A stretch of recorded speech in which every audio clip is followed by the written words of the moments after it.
Assalamualaikum Ustaz. Waalaikumsalam warahmatullahi wabarakatuh. Saya mau bertanya bagaimana caranya agar kita bisa terhindar dari zina. Ya, dan apakah kalau saya bertobat dosa zina saya yang lalu bisa diampuni Allah Subhanahu wa taala? Saya senang sekali dengan pertanyaannya. Ya, saya mau bertanya bagaimana caranya agar kita, berarti Anda dan saya kan, kita semua bisa terhindar dari zina. Nah, itu bagus sekali untuk kita semua karena banyak potensi-potensi yang bisa menjerumuskan kepada itu.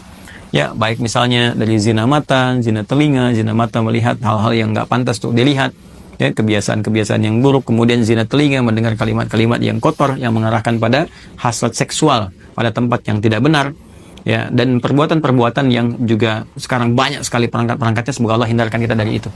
Termasuk juga iklan-iklan, ya. Saya tuh sering kalau lihat misalnya baca ada komentar tunjukin admin kan, oh kenapa Ustaz ini kok ceramah tapi iklannya snack video. Itu kan algoritma YouTube dari kebiasaan Anda jadi. Jadi kalau Anda kebiasaannya lihat yang begitu atau klik yang begitu, datangnya seperti itu. Tapi kalau Anda kliknya misalnya yang baik-baik, ya, atau iklan yang muncul ketika ada, itu kan dari kebiasaan Anda buka kan itu algoritmanya tersusun dengan kebiasaan kita buka laman apa dan sebagainya.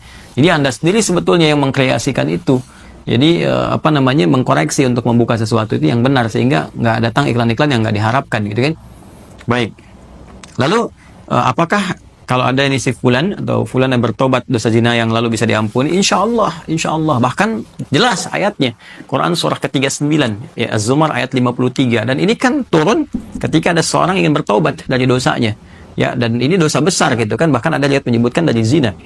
Ya, apa yang disampaikan Allah di sini? Qul ya ibadiyalladzina asrafu ala anfusihim la taqnatu min rahmatillah. Ya, innallaha yaghfiru dzunuba jami'a. Ya, wahai hamba-hambaku, masih disebut hamba, dianggap hamba, diaku hamba oleh Allah Subhanahu wa taala. Ya, kata Allah, "Hei hamba-hambaku," katakan Muhammad SAW kepada hamba-hambaku yang israf berlebihan. Jadi israf itu udah standar tertinggi dalam dosa. Ya, nah tingkat tertinggi ini dosa-dosa besar seperti zina kan dosa besar. Ya, membunuh dosa besar. Maka kata Allah, "Qul ya ibadiyalladzina asrafu ala anfusihim," hai hamba-hambaku yang pernah berbuat israf.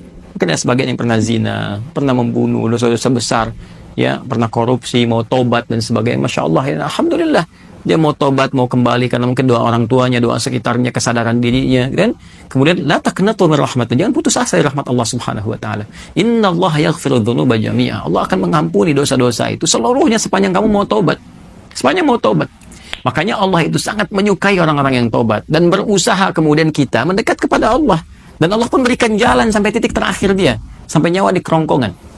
Kan yang paling viral itu kisah Fir'aun kan?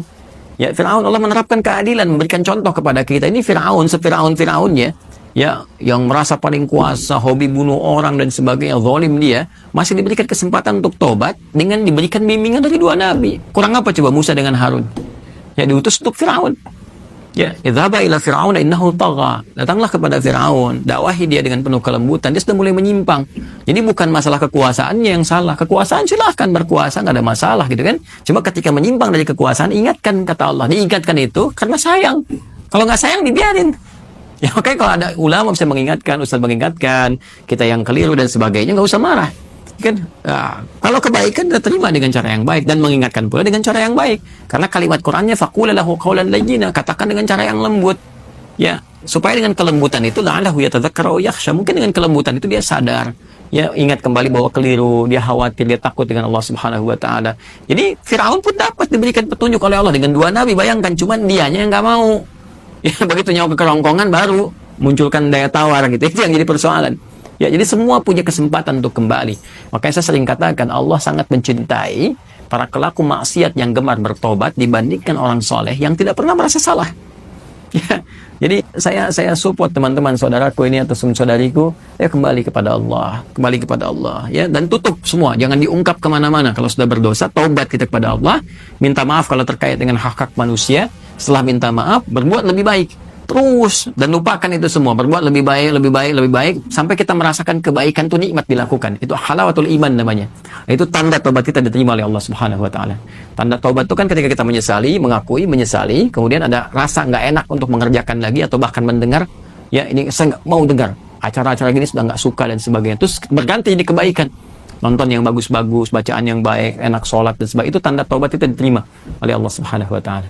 Ya, jadi di sini saya kira semua punya kesempatan yang sama untuk menjadi baik, untuk dimuliakan oleh Allah Subhanahu wa taala, dan tidak sungkan kita mendoakan setiap orang termasuk diri kita sendiri. Ya, untuk selalu berusaha konsisten pada nilai-nilai kebaikan.